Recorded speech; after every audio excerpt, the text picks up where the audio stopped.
Next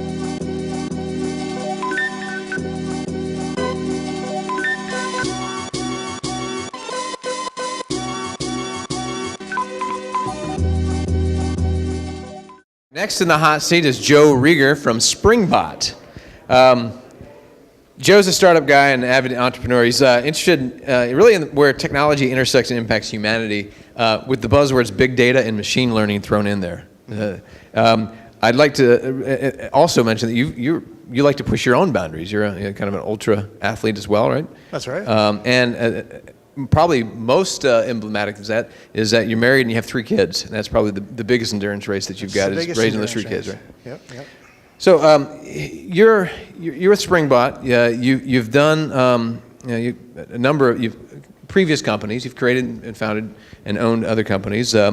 Been part of a variety of ventures, and now crazy enough to have gone on the adventure again as a founder, CTO of Springbot. I'm curious, you've seen it specifically on the technology side, leading technology teams. Is leadership tied to a title within a startup? No, not at all. I think the big thing is just simply being able to own the change that you need to create. So, there are tons of books written on leadership. I obviously have not written my own. I think all the books are great. They create taxonomies of leadership. But from my perspective, it's that ability to simply own a piece of change that you're trying to affect. And so you can be doing that as a CTO, you can be doing that as a coder, you could start advocating for NoSQL databases within your organization, but it's simply that desire to get out there and affect change and realize you're going to get kicked in the seat of the pants constantly, kind of like in Ironman races or raising kids. It's you're going to get knocked down a lot, but I think that the unique thing about startup entrepreneurs is that they just have that drive to keep pushing through, and that transcends all levels of the organization. So what is the largest size organization you've been a part of? So Brightlane, we raised $3.5 million, literally day one. Then we raised $19.5 million, and then $12 million. So we grew that team from about 0 to 80, and then we merged with a publicly traded company that had about 500 people in it. So we did a 50-50 merger.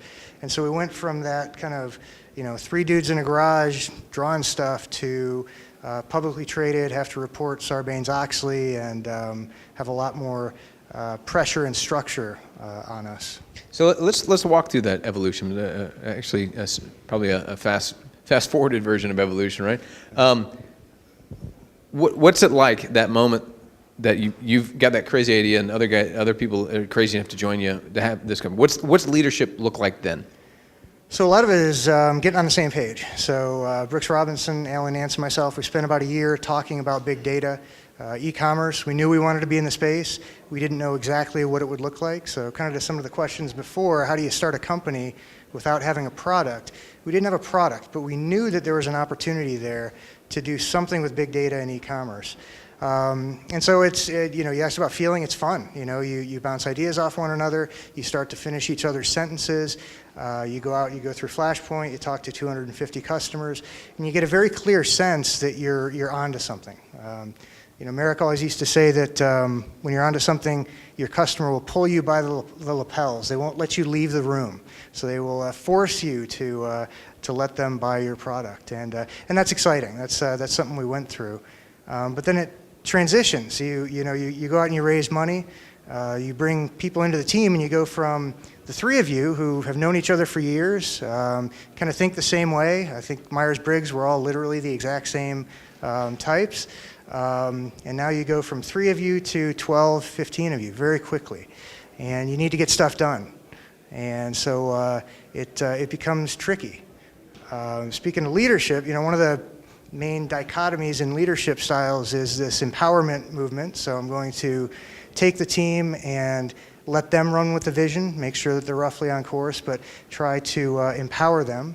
And then there's kind of a directive or assertive style. And everyone knows that the empowerment is going to lead to a better organization long term. But as a startup, to your point, you've got to get stuff done right now. You've got investor cash, and your task is to wring as much risk out of the organization as possible. And so you feel this tension between not micromanaging, but being very directive and saying, I need you to do that. kind of get over that blank page syndrome. And then your desire to really empower people. That's where you see greatness from people that really warms the heart and makes you feel better. And so I think as a startup leader, you're constantly balancing those two, trying to find that comfortable medium.